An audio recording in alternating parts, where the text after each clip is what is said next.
Bom, pessoal, estamos aqui, Vet Connection, diretamente, né? Porto Alegre, 2025. No meio do evento, então, como a gente já comentou, a Vetlog inovando, colocou um estúdio de podcast no meio da feira. Então, sim, tem gente passando aqui no meio, dando oi. Tem ruído, barulho externo, mas a ideia é não atrapalhar a geração de conteúdo. Acho que isso é o mais importante que a gente tem que fazer. E entre os convidados dessa geração de conteúdo desses dias, eu estou assim, numa grande satisfação em ter um aceite tão relevante para o nosso meio.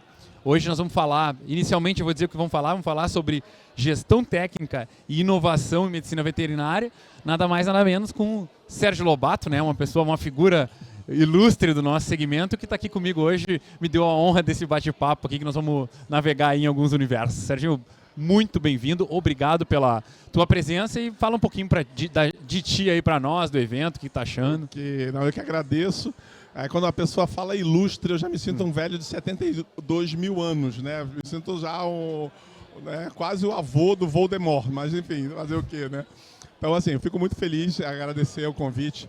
Para mim, sempre que eu consigo a oportunidade de ter um veículo como a Vetlog para falar sobre gestão técnica, que é uma área da veterinária que ainda enfrenta muito preconceito, para mim é um prazer, eu que agradeço. Né? A Vet Connection, né, eu realmente agradeço de coração, porque me abriram muitos espaços. Eu vou ter curso, workshop, palestra. Hoje já fiz stand-up fora do planejamento.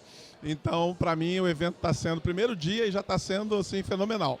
Não, a gente viu a dinâmica e a maleabilidade, que é, vamos antecipar, não, vou ter que fazer um stand-up, vamos palestrar em tal hora. Então, assim, manejar a agenda de vocês palestrantes. Mas como bom gestor técnico, eu cheguei aqui às 17 horas no horário. É isso aí, 17 horas estava aqui, isso mesmo. Gestão de tempo é uma realidade. Deixa eu te perguntar um pouco, fala assim, pra gente começar, para contextualizar, Lobato, o teu negócio principal, óbvio, é consultoria, né?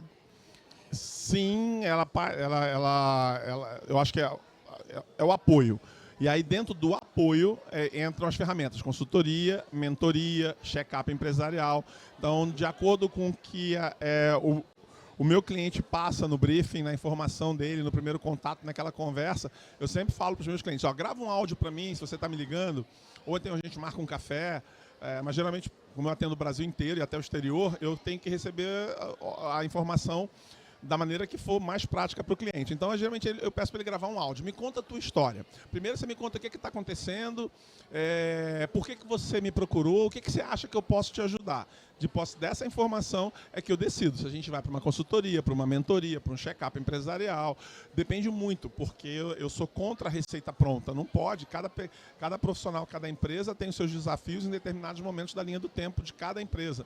Então, eu procuro trabalhar basicamente, primeiro, ouvindo o meu cliente para entender que ferramenta que eu vou aplicar. Tá, e aí, tu cunhou esse termo, gestão técnica. Sim. Explica para nós, contextualiza o que é a gestão técnica. Olha, eu poderia contar uma história bonita, linda, cheia de glamour, mas eu vou contar a história verdadeira, porque é uma história de ódio, raiva, inveja e irritabilidade da parte da pessoa que vos fala. Como é que, assim, eu tenho estou indo aí para 34 anos de formado e eu tenho 28 dedicados à responsabilidade técnica. A responsabilidade técnica ela é uma atividade privativa funcional do médico veterinário e do zootecnista, né, na gestão de empresas veterinárias, de negócios veterinários e zootécnicos, né? Então, o grande desafio é que a responsabilidade técnica, infelizmente, para algumas áreas da medicina veterinária, ela ficou esquecida no tempo e no espaço. E foi algo até criminoso por parte das nossas entidades organizadoras da profissão, como o próprio Conselho Federal no passado. Nunca houve um interesse em mostrar que a responsabilidade técnica como atividade privativa era uma opção de carreira. Aliada também à romantização da profissão, eu vou salvar os animais do mundo, eu quero trabalhar na fazenda, né? São sonhos que devem ser valorizados, devem ser respeitados, mas eles não podem nortear toda uma decisão profissional. Se fosse assim, nós não teríamos professores, não teríamos pesquisadores, não teríamos colegas na indústria, né, no controle de qualidade. Então, isso foi durante muito tempo. Então, a gente começou a batalhar, e o médico veterinário é uma raça movida à modinha. Ela é muito Maria vai com as outras. E aí passaram-se os anos, a gente vem desde os anos 90 até os anos 2000, começando com a divulgação dos conceitos de marketing, né? Mas muito de forma incipiente. E aí vem a internet, vem o Instagram, vem as mídias sociais, e aí você começa a ter as pessoas falando de gestão de pessoas, gestão de processos, gestão financeira, gestão disso, gestão... E o veterinário começando a dar atenção para isso. Aí eu parei, pensei, falei, mas a base disso tudo está naquilo que a gente tem de chão de fábrica, que é a responsabilidade técnica, que é o fundamento, o cimento, a base. Eu falei, Então o veterinário gosta de gestão? Então tá. Aí há 10 anos atrás me deu a louca, eu criei o termo gestão técnica, que é a utilização profissional, técnica, diferenciada e num nível até de pós-graduação das ferramentas que compõem o universo da responsabilidade técnica. Então foi isso, foi eu me estressar com o fato do médico veterinário estar se aproximando de universos de gestão sem fazer o dever de casa, que é a gestão técnica. A gestão técnica, eu falo com todos os consultores, brinco, graças a Deus eu tenho a liberdade de falar com todos. Eu digo, olha, a gestão técnica é a mãe de todas as gestões. Sem gestão técnica, você não consegue promover, não consegue vender, não consegue crescer, escalar.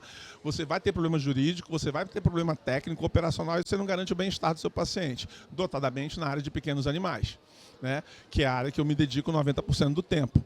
Então, apesar de já ter tido convites para áreas de pets não convencionais, recebi um convite agora para buiatria, eu achei o máximo a buiatria me chamar, né, a parte também de medicamentos. Então, assim, o objetivo da gestão técnica é mostrar para o médico veterinário que aquilo que parece ser chato e burocrático nada mais é do que a sua segurança para que o ato médico veterinário aconteça a contento. E nessa vamos dizer, experiência de alguns anos fomentando a gestão técnica, o que tu vê de principais erros dos nossos colegas veterinários nessa área que impedem crescimento? O que tu diz assim, cara, não adianta, a cada 10 que entrarem em contato que eu mergulhar, 9 estão errando aqui. Nossa, basicamente são 3 áreas que os veterinários erram muito e prejudicam muito o seu crescimento. E eu vejo muito colega me pergunta assim, Sérgio, eu não cresço, Sérgio, eu não estou faturando, eu estou tendo problema, eu estou querendo abandonar. E aí eu faço um raio-x, né? É o check-up empresarial, que eu vou até a clínica, eu tento observar a rotina. E às vezes, só de chegar na recepção, eu já vejo vários erros que mostram o porquê daquela clínica estar com problema. Então a gente tem, primeiro erro muito comum dentro da questão médica veterinária, no que diz respeito à utilização da gestão para se diferenciar, é o desconhecimento da legislação. O veterinário entra nesse jogo e não conhece as regras do jogo. E ele escolheu, ele escolheu ser médico veterinário. E a gente tem que lembrar que o Brasil é o país com o maior número de legislações aplicadas ao universo médico veterinário na América Latina, por exemplo. Enquanto nos outros países nós temos 2 ou 3 órgãos fiscalizatórios que atuam no ato médico veterinário, aqui no Brasil são dezenas. A gente tem vários senhores a bater cabeça, né, para atender. Então, o primeiro é o desconhecimento. Segundo, o maior erro é desconhecer que negócio que você tem. Eu pergunto, se é uma clínica, se é um hospital, mas de quê? É uma clínica de especialidades? É uma clínica 24 horas? É um day hospital? Quando eu falo day hospital, nossa, os caras não sabem o que é. Um coworking, que é a bola da vez agora. Nossa, nem os conselhos sabem legislar sobre o coworking. Então, assim, desconhecimento de fluxo e de formato. E eu entro nas clínicas, eu vejo tudo errado. Assim, as clínicas são construídas completamente erradas.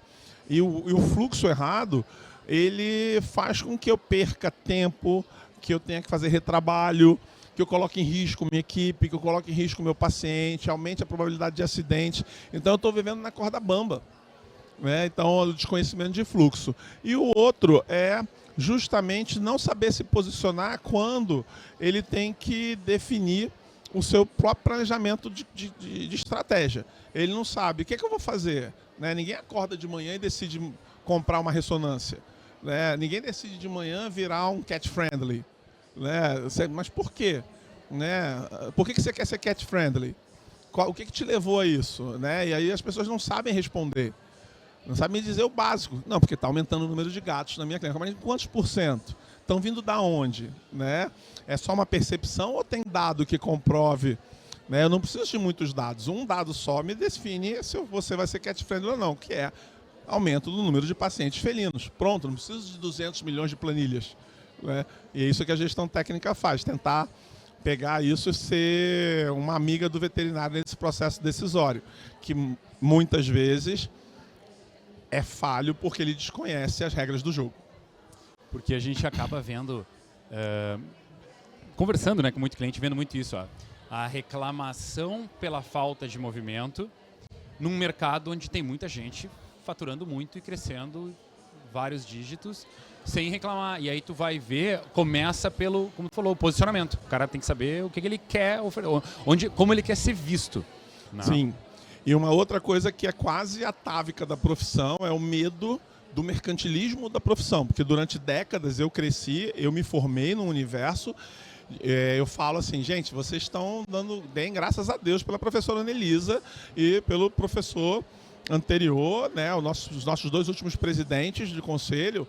É uma outra época. Vocês não viveram o período negro da veterinária, onde nós tínhamos uma caça às bruxas, onde nós tínhamos falta de interesse em estimular a visão empresarial, porque o mercantilismo da profissão era um pecado, né? Ou seja, como se dinheiro fosse pecado, né? Então era quase uma seita, né, que graçava dentro da medicina veterinária.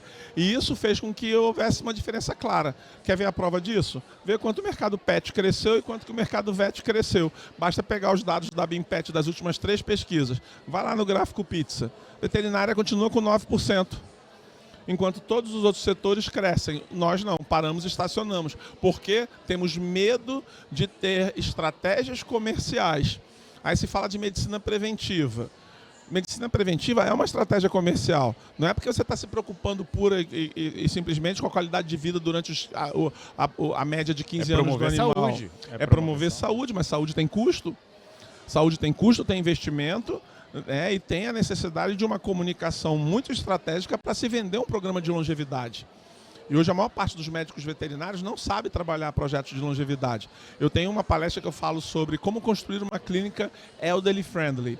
Porque eu tive a honra de construir um hospital em Madrid, na Espanha, onde a população da região e os clientes tinham uma média de 70 anos. Então, toda a comunicação é diferenciada, toda a estrutura física é diferenciada. Então, assim, eles acreditaram num brasileiro para fazer isso lá na Espanha. E hoje eu faço isso aqui no Brasil. Eu tento mostrar para as pessoas, analisando dados como o crescimento da população brasileira e o envelhecimento da mesma, com os dados do IBGE, e eu digo, cara, esse vai ser o seu cliente. Como é que a gente vai trabalhar com ele daqui a algum tempo? Você está preparado? Né? E aí é um nicho, é um mercado que está ali dizendo, oi, me atende. Quanto mais preparado você tiver, melhor. Mas o veterinário, por esse problema de durante 40 anos, a gente ficou sendo criticado porque a gente acabou corroborando aquela frase que dizia, você não fez por amor? É isso. Tá, eu estudei com amor, com muita paixão e dedicação, mas a minha profissão ela é uma profissão liberal e eu preciso ser remunerado por ela. Não é feio remunerar. Nenhum. Muito pelo contrário. E aí entra uma coisa que eu até já ouvi tu falando a respeito e que tem a ver com isso, que é a questão da importância do prontuário, né?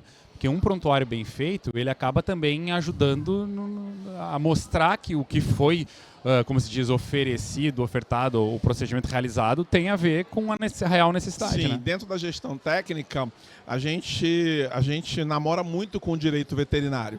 Eu sou muito feliz que, assim, dos 12 perfis de direito veterinário que tem na internet hoje, pelo menos 9 já foram meus alunos. Então, você vê, advogados fizeram o curso de gestão técnica.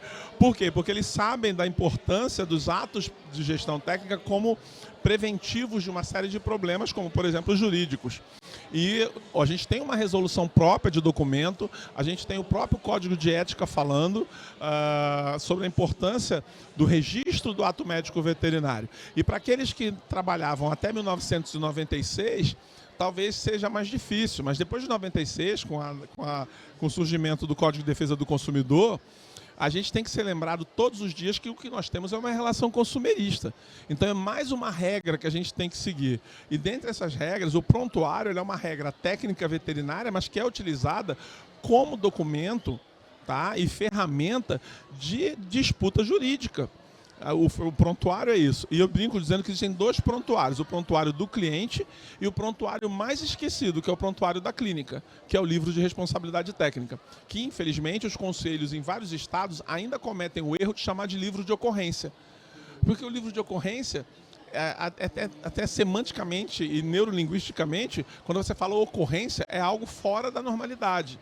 Então você só vai anotar ali o que aconteceu algum pepino? Não. Você tem que registrar a vida. Já que o prontuário é toda a vida do paciente, o paciente do prontuário oficial da empresa é o livro. É o livro com medicamento controlado, é o livro de RT. São todos os registros que garantem que você esteja em conformidade, que hoje é o que eu tenho levado nas minhas palestras, é o compliance aplicado à medicina veterinária. Não tem compliance se não tiver um prontuário. Não tem compliance se não tiver ética. Não tem compliance se não tiver valor no ato médico veterinário. Então esse é o desafio que a gente tem. Mais uma ferramenta que a gente aplica dentro da consultoria, que é fazer uma análise do compliance daquela empresa. E, infelizmente, na medicina veterinária, a grande maioria não atinge 10 a 15% de pontuação. É mesmo? Onde que mais falha nesse sentido? Na clareza das informações, no treinamento da equipe. A equipe não é treinada para entender o compliance, entender essa necessidade de ser claro, de ser transparente, de ser ético e estar atendendo regras e conformidades. E isso é o DNA da gestão técnica. Se eu não sigo as RDCs, as NRs, as resoluções do conselho, eu estou incorrendo num erro. E nós, médicos veterinários, somos processados por imperícia, imprudência e negligência na esfera do ato médico veterinário. Mas a gente tem que lembrar que a gente vai preso, a gente sai preso da clínica se o PROCON encontrar medicamento vencido, porque é crime contra a economia popular. A gente vai preso se houver uma denúncia e o meu livro de controlados, né, não bater com aquela informação que a distribuidora mandou lá pro mapa, por exemplo, se for controlado veterinário. Peraí, está saindo muito medicamento veterinário aqui da distribuidora para essa empresa está lançando 1/3, o que está acontecendo com os outros 2/3? É medicamento humano, cadê a escrituração dos opioides? Esse cruzamento hoje já existe. Já existe. Nós, como distribuidores, a gente remete toda a venda de controlado. Isso, e existe a contrapartida, que é a comparação com o que está saindo. E aí tem tem a fiscalização normal e tem as forças-tarefas. Né? Se de repente, como já teve várias forças-tarefas do PROCON no Rio de Janeiro, por exemplo, que vão vistoriar as clínicas. E tudo que a vigilância sanitária vê sobre o âmbito da questão da saúde do trabalhador, saúde do clínico, saúde da equipe, porque o pessoal tem uma ideia de que a vigilância sanitária está preocupada com o bem-estar animal. Não é. O problema da vigilância é outro, o foco é outro. E é muito próximo, aí o PROCON pega o foco da vigilância e leva para análise da relação de consumo. Por exemplo, a vigilância ela vê um material com ferrugem, mofo, parede descascada, então aquilo ali ela não é um ambiente condizente com o ambiente de saúde, ela vai e notifica. Já o PROCON vai olhar as mesmas coisas, vai dizer, não, você está prometendo uma coisa, está entregando uma coisa com menor qualidade. Então ele já viu sobre a ótica consumerista. Você vai ser autuado pelos 2 órgãos. E é muito comum. Eu fui recentemente chamado para atender uma clínica, né, em Minas Gerais, que ela foi autuada na mesma semana pela vigilância e pelo conselho. Aí você não sabe por onde começar. Aí ela correu para mim. Então o meu trabalho agora é não deixar mais ela errar, é resolver aquele pepino, mandar a documentação de correção no prazo para os órgãos e dizer, né, tô aqui, eu tô resolvendo, vamos lá, me dá um tempo. Aí eu peço aumento de prazo, porque às vezes o prazo é muito pequeno. Dependendo do que a gente veja lá, tem que fazer obra. E aí a gente sabe que pedreiro, marceneiro, gesseiro não cumpre prazo. Então, assim, aí eu peço para o cliente. Geralmente, você fazendo uma boa defesa, você consegue. O pessoal dos conselhos hoje é bem mais aberto a isso. A vigilância dá um trabalhozinho, mas também a gente sabendo fazer. E em cima disso, qual, vou dizer, dicas práticas ou orientação chegou no fiscal? Uhum. Quais são as. Tipo assim, o certo a se fazer e o nunca faça isso? Como conduzir isso? Seja do PROCON, seja da vigilância? Sim. Primeiro conselho que eu daria é respira, não pira. E outra, não seja mal educado, tá? O fiscal, ele está ali exercendo o trabalho dele. E se você tiver algum problema sério de desacato, você vai preso. Né? Você não pode desacatar fiscal no exercício da função dele. Então, você tem estados que tem alguns fiscais que vão até acompanhados de força policial. Né? E muitas vezes eu aviso os clientes, cara, se ele já foi assim, ele já está armado para fazer alguma coisa. Ele vai ser grosso. Então, eu sempre falo para os meus alunos, respira, não responde, tá? Deixa o fiscal falar e questiona somente no final. E vê o que ele vai escrever.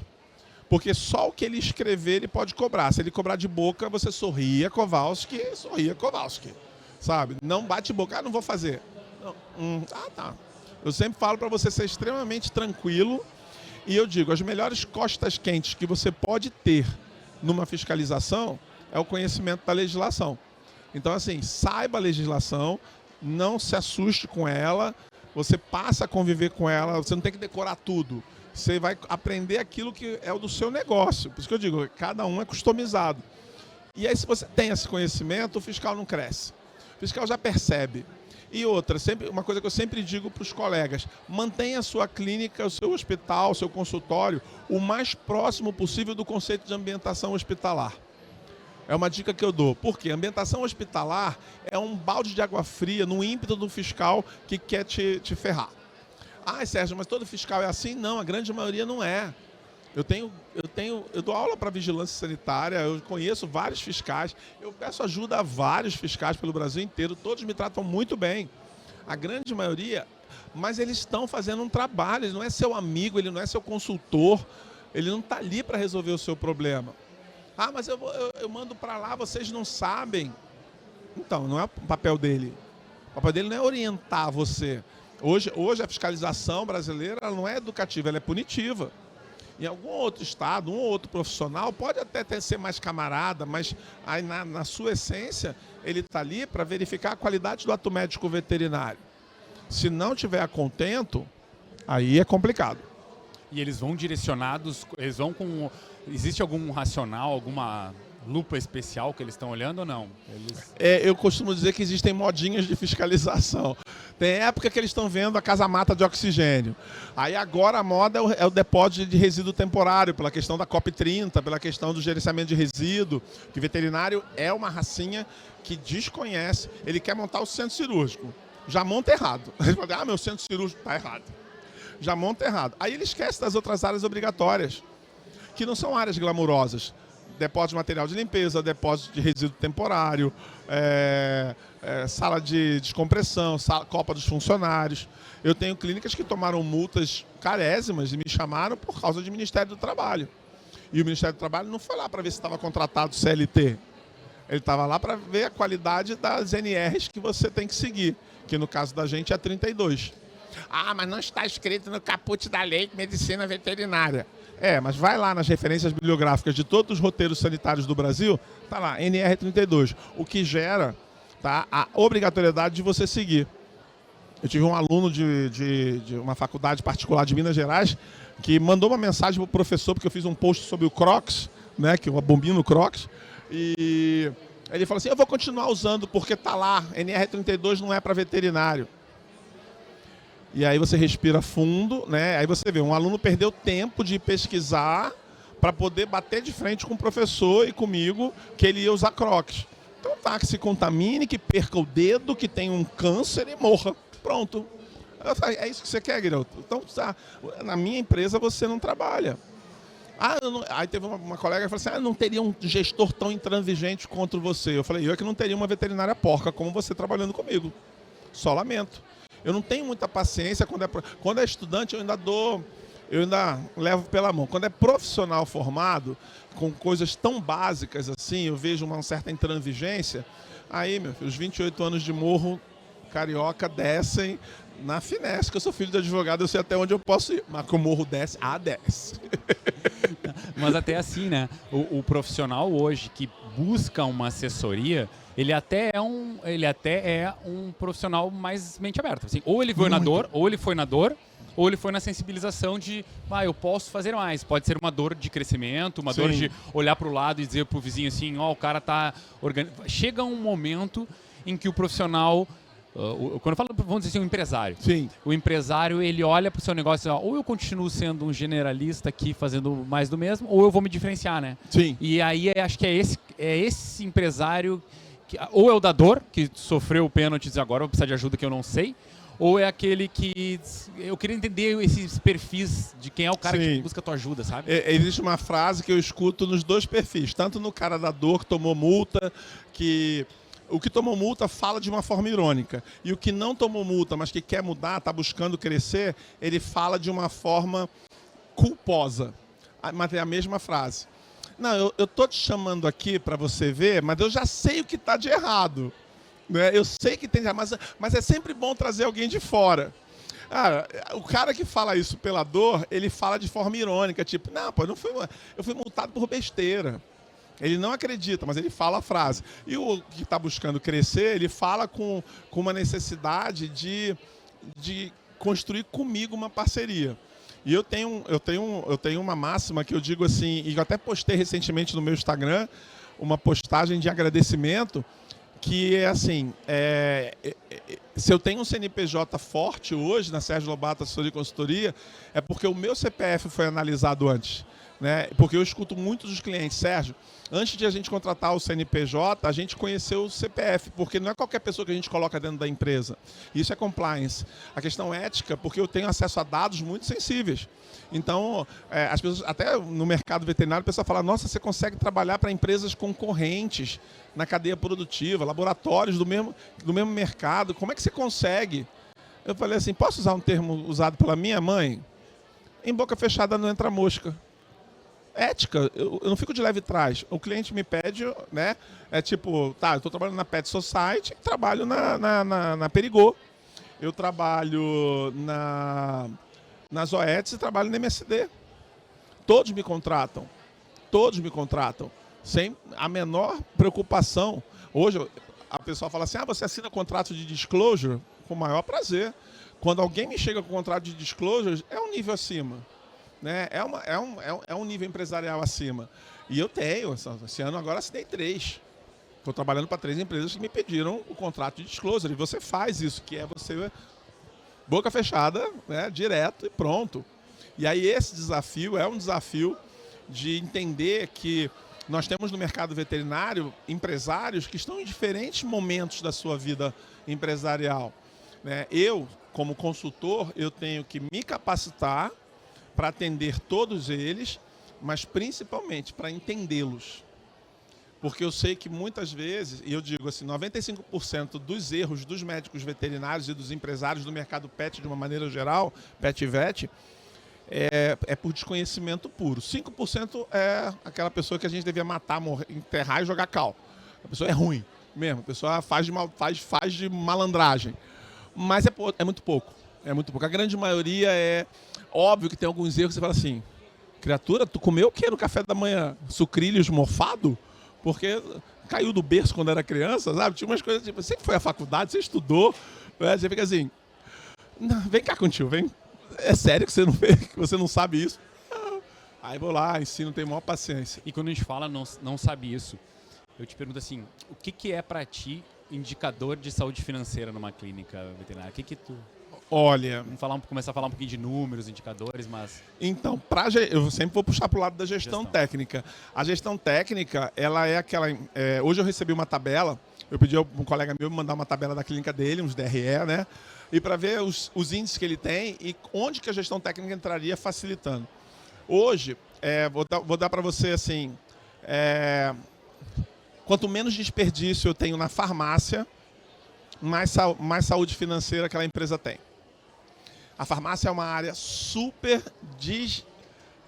desmerecida, não tem atenção. Sem processo. Sem processo, sem controle, e ela pode levar você para prisão também, nos estabelecimentos veterinários. A perda é muito grande. Quando eu entro em algumas farmácias, eu já sei que aquela empresa está gastando dinheiro, ela está jogando dinheiro fora. na gestão técnica é a farmácia. É farmácia. A farmácia. Tá. E vocês costumam trabalhar em, tipo, indicadores de gestão? Como é que funciona essa rotina de análise? Porque acaba sendo uma sensibilização, né? Sim. Eu acho assim, ó, a gente acaba fazendo muito benchmark para tentar entender como a gente está posicionado Sim. frente ao mercado. Eu acho que dentro de um hospital, serviço, se o cara trabalhar com um resultado final lá de 10%, acho que ele está numa média bem boa, assim, em termos de gestão. Mas eu acho que o veterinário como um todo, ele carece desse tipo de uma modelagem de indicadores para começar a fazer um trabalho, né? E aí, essa tua pergunta é a resposta de por que o Sérgio se dá bem com todos os consultores do mercado.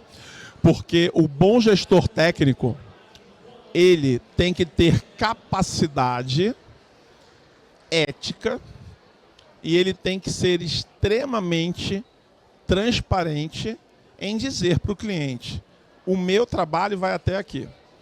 O bom gestor técnico, ele é muito do diagnóstico, né? Eu consigo perceber quando eu tenho que virar para o meu cliente e falar assim: agora você vai procurar fulano para fazer a sua gestão de processo. Agora você vai procurar fulano para fazer a gestão jurídica.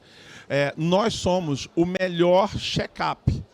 O bom gestor técnico hoje, ele é capaz de, num primeiro momento, nessa área da consultoria, nós somos os responsáveis por perceber onde estão os gargalos, onde estão as torneiras abertas e as ferramentas que deverão ser usadas. Muitas vezes, e eu sou a prova viva disso, eu trago outros colegas para atuarem em conjunto. É isso que eu tenho que fazer. Se eu tenho um cara que é muito bom em DRE, finanças, eu vou trazer esse cara. Porque eu sei, tá aqui, a farmácia resolve esse problema. Então eu trago isso muito claro, por isso que eu sou muito, eu tenho um acesso muito fácil a todos os colegas, porque eu trabalho com quase todos. Eu trabalho no Brasil inteiro, então eu tenho advogados do Nordeste, eu tenho advogados do Sul, eu tenho advogados do Centro-Oeste. Eu tenho gestor de processo de São Paulo, eu tenho gestor de processo no Sul, tenho no interior de São Paulo. Eu tenho colegas que eu confio na qualidade do trabalho, porque depois do Código Civil de 2022 a responsabilidade civil solidária existe, então... E a minha avó sempre me ensinou: diz-me com quem andas que te direi quem és, quem com porco anda farelo come. Então eu sei muito bem quem eu indico. Então, assim, eu tenho colegas, graças a Deus, para indicar. Acaba tendo parcerias complementares, né? Sim, porque cada caso é um caso. Vai ter gente que vai estar mais na parte técnica, vai ter outros empresários que vão o contrário estar mais acontece também. Eles me indicam para fazer os diagnósticos iniciais.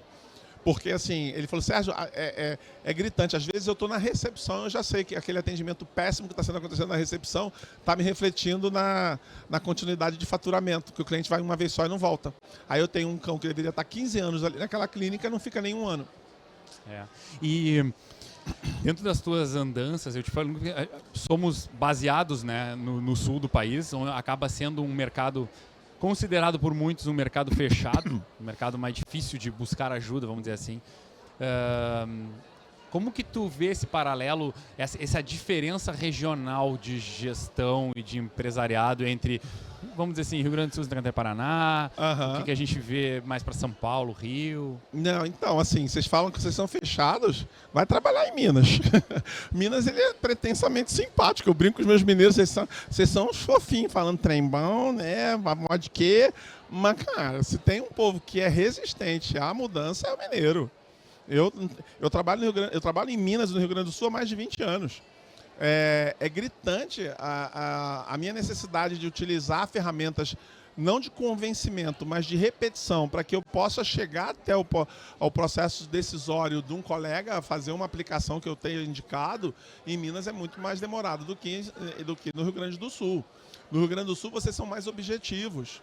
É uma diferença. Existe uma diferença, principalmente em atendimento, eu vejo muito isso, eu gosto muito. A comunicação com o cliente é minha cachaça. Eu gosto muito de gestão de crise e de gestão de relacionamento com o cliente, porque eu gosto de entender o outro lado da corda, né? Então eu gosto de estar sempre observando isso. E eu estou no Rio Grande do Sul já, mais de 24 anos eu estou aqui. E não só Porto Alegre, eu trabalho em Pelotas, Santa Maria, Caxias, Erechim, São Chico, Gramado, Canela. Eu tenho clientes em todos esses lugares, eu aprendi muita coisa aqui, trabalhei muito tempo aqui. Então, venho por distribuidoras daqui, muito comuns aqui do Sul, como AgroSul, como Passo Pancote, né, há muito tempo. fazia muita vistoria técnica, né, para projetos que já foram feitos aqui. Então a gente percebe a diferença, sim. Existe uma diferença regional gritante. O Brasil é um país continental, né? Eu sou a prova disso. Eu sou paraense, moro no Rio de Janeiro, moro agora em São Paulo, metade do meu tempo. Atuo no Brasil inteiro e ainda atuo em outros países que a latina é tudo igual. Cara, Colômbia e equatoriano são completamente diferentes. O mexicano é completamente diferente do colombiano para atender. Então, assim, a forma de atender, a forma de lidar com o cliente, a forma de fazer. O mexicano é muito mais estratégico e financeiro. Dos latinos, o mexicano é o mais próximo do americano, literalmente. Então, ele é muito focado na gestão estratégica. O colombiano não. O colombiano gosta da gestão operacional. O equatoriano gosta de finança. Mas a finança somente de intensivismo e cirurgia. O resto ele não dá muita atenção, não. Então, assim, tem as diferenças. E aqui no Brasil, essas diferenças devem ser levadas em consideração no momento em que você faz projetos customizados. Por isso que eu sou contra a receita pronta. Por isso que as pessoas falam assim, nossa, mas você não repete um slide há mais de 30 anos. Não. Primeiro, por respeito ao meu público que me acompanha. Segundo, porque eu estaria sendo hipócrita e fazendo aquilo contrário do que eu acredito que é inovar. Eu tenho que estar entendendo aquela... Por exemplo, eu fui falar de compliance na medicina veterinária pela primeira vez fora do Brasil. Não foi aqui. Foi na Colômbia, porque a Colômbia está mais preparada psicologicamente para ouvir falar de compliance do que o Brasil. Eu falei 1 ano e meio antes na Colômbia para poder chegar aqui no Brasil.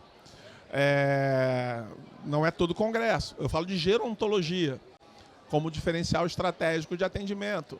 E gerontologia é o aspecto social da geriatria. Né? A geriatria é a parte veterinária. Então, como que a gente faz essa transcrição para cada cidade, para cada estado, para cada região? É muito diferente. É muito diferente. Sabe? Eu acho que as pessoas têm que entender, o ser humano é igual. Não. Nós temos diferenças comportamentais. O gaúcho é muito prático no atendimento, o gaúcho é muito linear. Eu já tenho o nortista extremamente linear também, muito mais do que o gaúcho, só que o nortista ele é linear e ele é emocional no atendimento. O gaúcho não. O gaúcho ele passa uma linha muito reta, né? Diferentemente do Paraná. No Paraná, trabalhar no Paraná, eu digo que é sempre uma dúvida na linha de atendimento. Eu não sei para onde o paranaense vai no atendimento. Não sei se ele vai matar o cliente ou se ele vai abraçar. Então tem coisas que eu fico assim. Eu brinco dizendo que o paulista é um grande tubarão branco. Que ele é incompreendido. Todo mundo tem medo do paulista. Porque o paulista é mais fechado. Eu estou lá praticamente há 25 anos trabalhando lá e hoje eu moro lá. Né? Eu não tenho problema nenhum. Mas eu percebi como que o paulista tem que ser... Né? Como você conquista o paulista. É muito mais fácil você fazer uma palestra mais motivacional no Nordeste, no Centro-Oeste e no Rio de Janeiro do que São Paulo, Paraná, Rio Grande do Sul e Santa Catarina.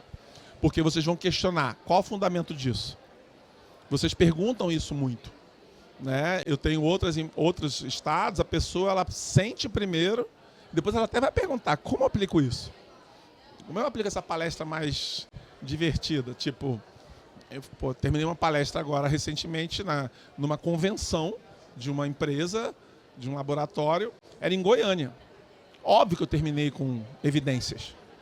Aí quando foi a versão em Recife, eu terminei com o Alceu Valença. E o público, quando viu Alceu Valença, um aspecto cultural dele, sendo glorificado por um palestrante que vem do Sul, a minha resposta, o meu approach com eles, aí a partir dali o que eu falasse era lei. NPS nas alturas. Total. Paixão ali, assim, total. E aí eu falo, mas tem que saber fazer e tem que saber que existe essa diferença. Né? Eu tive a oportunidade recentemente de pegar o mercado mais difícil do mundo, que é o americano. Eu fui dar 4 palestras em inglês no VMX. Eu fui o primeiro latino-americano a ser convidado para dar uma palestra no congresso de marketing deles, que estava celebrando 40 anos. E a gente aqui não consegue encher uma sala. Lá o cara tem 1.200 pessoas. E na minha última palestra tinham 1.600. Tinham 400 pessoas de pé para me ver. Porque eu era o pet não convencional do congresso, né? Eu era o bicho estranho. Brasileiro, falando inglês e com música... Né? Virou atração.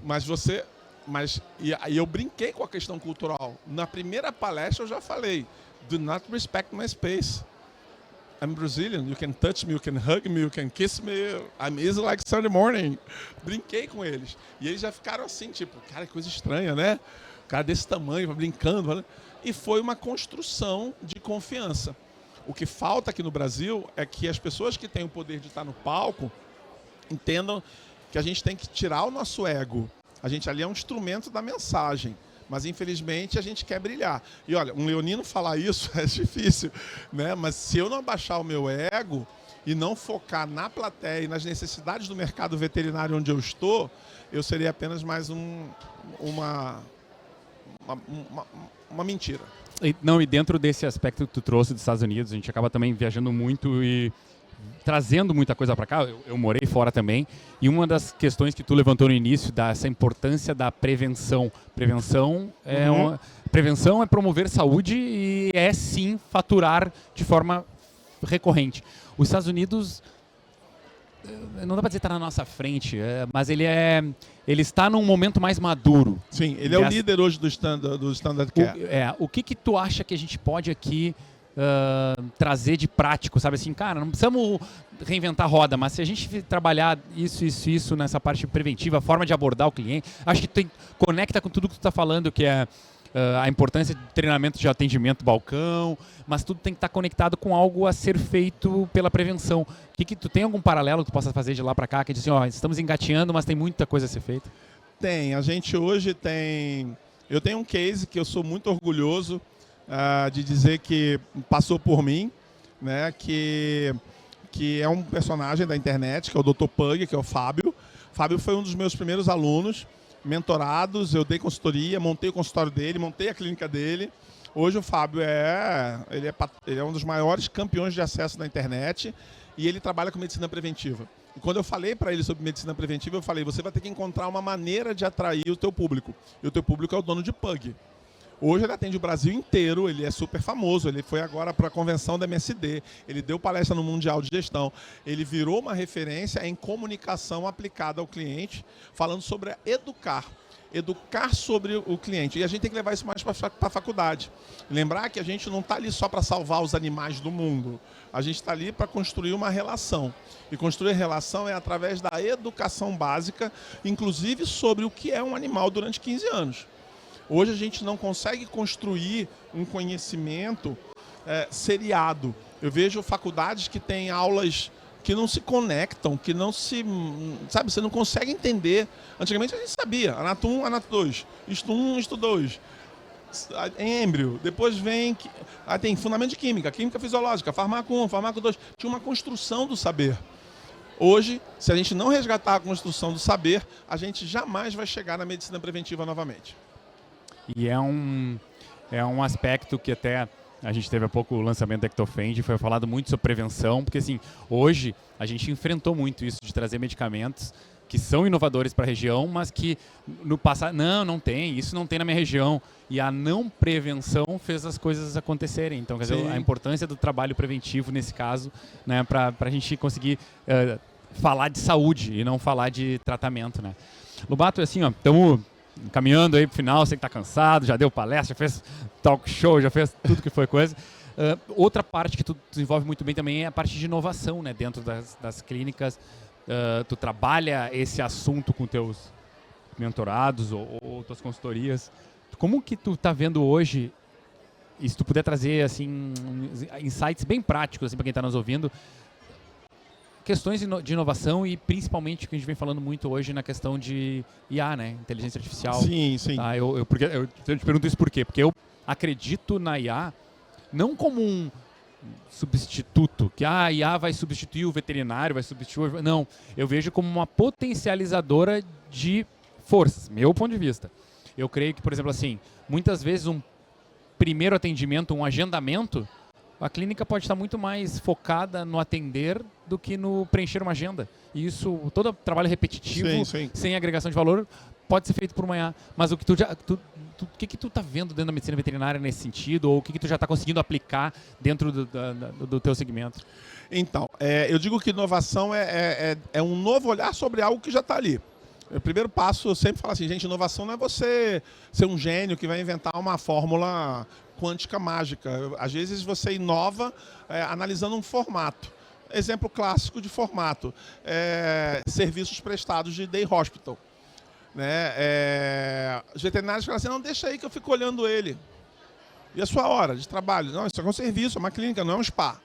Então, assim, o day hospital é uma inovação. Você ter, principalmente para as clínicas que não fazem internação 24 horas, eu passo até aquela hora ociosa sendo cobrada, eu tenho uma percepção de uma ambiência hospitalar, um serviço hospitalar diferenciado e eu cobro mais. Ponto. Eu vou te interromper, porque eu achei esse um insight legal. Inovar não é inventar algo nunca feito antes. Inovar é colocar na tua rotina algo que tu não faz. Sim, com certeza, com certeza. E às vezes está ali, e você não está ligando o nome à pessoa.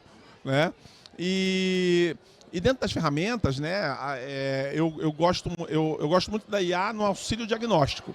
Né, e realmente é muito importante. Ela dá um suporte para o médico veterinário fundamentar os seus diagnósticos. Eu acho que esse vai ser o grande diferencial. Não vai trocar, eu preciso que essa IA... Ela está em vários... hoje a gente tem aparelhos de raio-x que já ajudam a posicionar o animal, calcular a carga, calcular a posição. Você lança tudo lá, ela já ajuda a posicionar o animal.